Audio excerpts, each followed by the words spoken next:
আজকে অন্য আরেকটি কবিতা নিয়ে আলোচনা করা হবে যে নূতন জীবন হিরণ্ময়ী দেবীর লেখা। হিরণ্ময়ী দেবীর জন্ম 1870 এবং মৃত্যু 1925 খ্রিস্টাব্দে। তো এই কবিতার থেকে কিছু উল্লেখযোগ্য তথ্য দেখো। কবির যে রয়েছেন ওনার জন্মস্থান হলো কলকাতায় এবং মাতা স্বর্ণকুমারী দেবী। আর বিরহের গীতের কথা কবি বলেছেন। ভারতী পত্রিকার সম্পাদনা করেছেন 1302 থেকে 1304 পর্যন্ত, প্রথমে একা, পরে ছোট বোন সরলা দেবীর সঙ্গে মিলে। তারপর তার জীবনকালে কোনো কাব্যগ্রন্থ প্রকাশিত হয়নি, বেশিরভাগ কবিতাগুলি কয়েকটি পত্র পত্রিকায় ছড়িয়ে ছিটিয়ে ছিল। তারপর সখা ও ভারতী পত্রিকায় কবির বেশিরভাগ কবিতা প্রকাশিত হয়। মা স্বর্ণকুমারী দেবী নারী শিক্ষা ও নারীদের উন্নয়নের জন্য সখী সমিতি নামে একটি সমিতি পরিচালনা করতেন।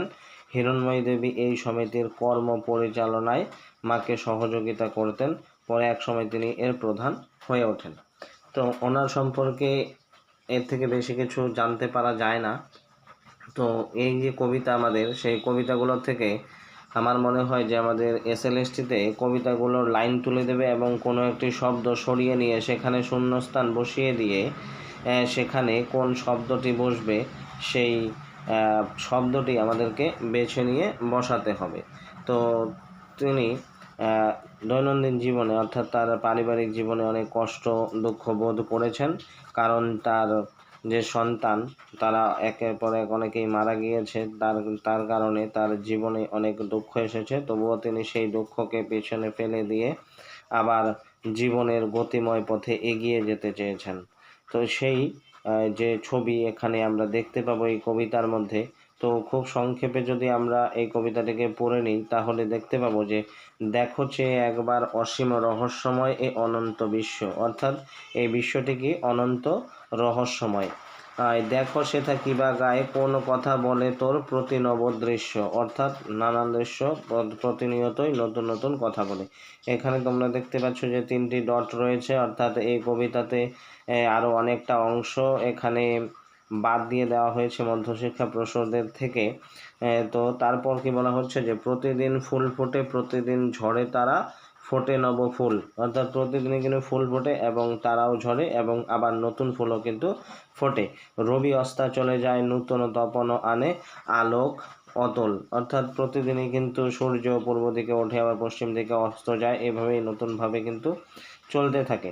একটি বিহঙ্গ গীত চিরতরে থেমে যায়, শত পাখি গায়, একটি বসন্ত যায় আবার দক্ষিণে ছুটে বসন্ত বায়, অর্থাৎ বসন্ত আসে এবং বসন্ত যায়, পাখি গান করে, আবার থেমে যায়, আবার কিন্তু পাখি গান গায়, অর্থাৎ জন্মের পর জন্ম আসে, পৃথিবী কারোর জন্য অপেক্ষা করে না এবং তারই মধ্যে মানুষকে কিন্তু বেঁচে থাকতে হয়। একটি তারকা খসে আকাশের শত তারা, ঢালে জ্যোতি হাসি, একটি জাহ্নবী ঢেউ সাগরে মিলায়ে যায় আপনা বিনাশী।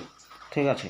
তো তারপর দেখো যে হিমগিরি হতে পুনঃ তটিনী বহিয়া আনে নূতন জীবন, বিরহের গীতখানি না হইতে অবসান গাহেরে মিলন, অর্থাৎ দেখো যে কোনো কিছুর জন্যই কিন্তু আমাদের এই পৃথিবী থেমে থাকে না। হিমগিরি হতে পুনঃ তটিনী বহিয়া আনে নতুন জীবন, নতুন জীবন কিন্তু বয়ে আনে এবং পুরনো জীবন মানুষ একে একে ভুলেও যায়। বিরহের গীতখানি না হইতে অবসান গাহেরে মিলন, অর্থাৎ বিরহের যে গীত, কেউ যদি মারা যায় সেই গীত শেষ হতে না হতেই আবার কিন্তু মিলনের সুরও উঠে আসে। তো লেখিকা জীবনে অনেক কষ্ট পেয়েছেন তার সন্তানরা মারা যাওয়ার কারণে একের পর এক। তো সেই চিত্র তিনি কিন্তু ভুলে গিয়েও আবার মনে রেখেছেন এবং ভুলে গিয়েও আবার নতুন পথের দিকে এগিয়েছেন। সেইভাবেই জীবনকে বেছে নিতে হবে এবং বেঁচে থাকতে হবে, এইভাবেই এই বিষয়টি লেখিকা এখানে তুলে ধরেছেন এই কবিতার মাধ্যমে। তো খুব অল্প সংখ্যক তথ্য এখানে আমি তুলে ধরেছি। তো এই কবিতা থেকে যদি কোনো প্রশ্ন হয়ে থাকে তো আমার মনে হয় যে এখান থেকে কোনো একটি লাইন তুলে দিয়ে সেখানে শূন্যস্থান বানিয়ে দিয়ে বলবে যে সেখানে কোন শব্দটি পরিপূর্ণ হয়ে বসালে লাইনটি সঠিক হবে। তো আজকের এই ভিডিওতে এই কবিতা নিয়ে আলোচনা করার ছিল। দেখা হচ্ছে পরবর্তী সময় অন্য আরও কবিতা, গল্প, উপন্যাস সে সমস্ত কিছু নিয়ে।